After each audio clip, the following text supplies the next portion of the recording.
Guys, good morning and welcome back to my channel guys. Ngayon yung ito. So kagabi kakauwi ko lang ko, hindi ko na monitor yung ating mga manok rito. Dito meron tayo yung tinamaan po ulit ng yan. Nagtitwist yung kanyang ulo. Yan. So napaka sayang po kapag mamatay ito. Nagtwist na naman po yung kanyang ulo. Yan po.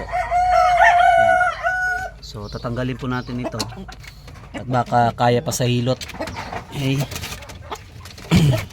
Ayan po kanyang tsura. Okay. So ganyan po.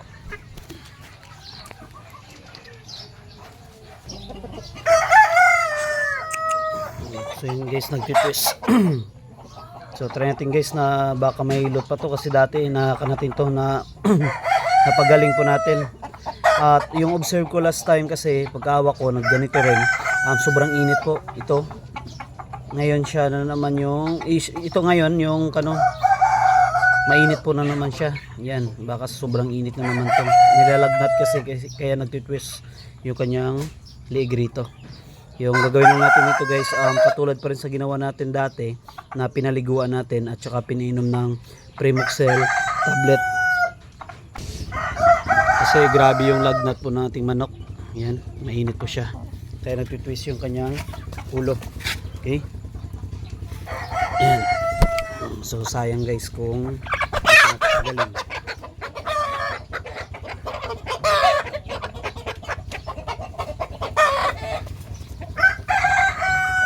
Yan.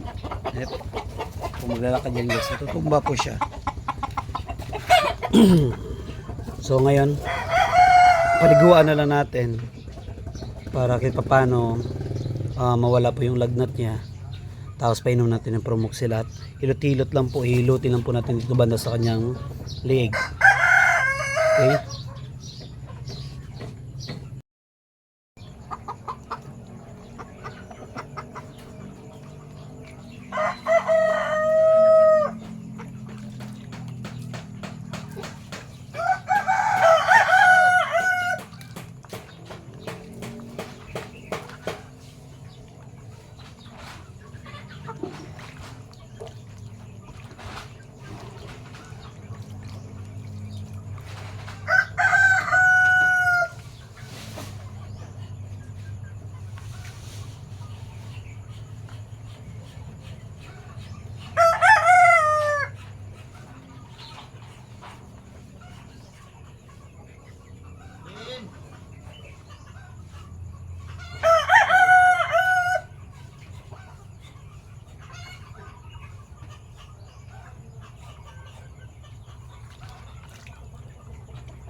Sabi mo, pinapaligsa. Ano na, tawagan man.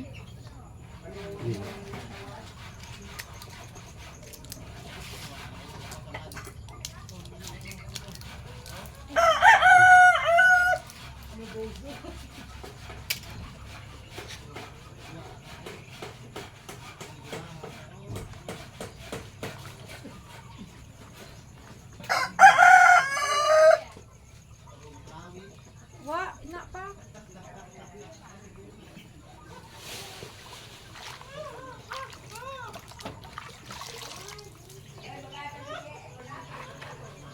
Mahina, maguya.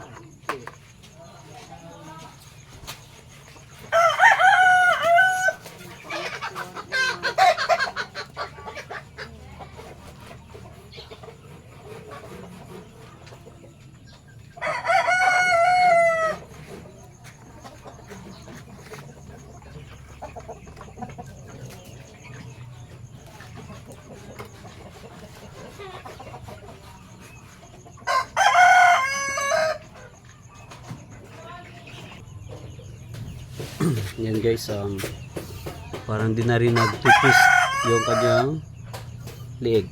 Obserbahan ko pa rin yan guys. Mag-twisted ulit. Hilutin ko rin yung kanyang liig. Okay? Yan. So natutumba po yan guys yan.